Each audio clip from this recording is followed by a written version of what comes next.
Hello everyone, my name is Trisha Shahzadav. I am studying standard 5th. Today going to participate in English reading competition for Sahitya Utsav Parivar. My story name is The Golden Feather. One day, the queen was taking a walk in her garden when she found a big beautiful golden feather.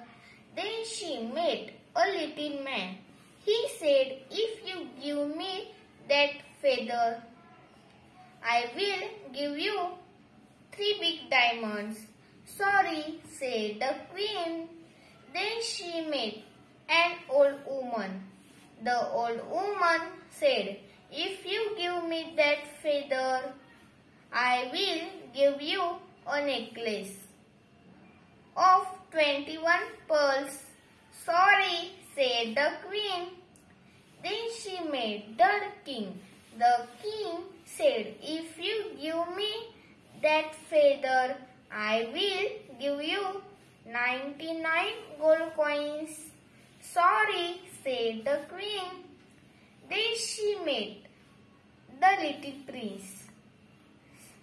He said, "Oh, Mama, what a bright, beautiful feather." "Take it, my dear," said the queen. "Keep it safe." Thank you.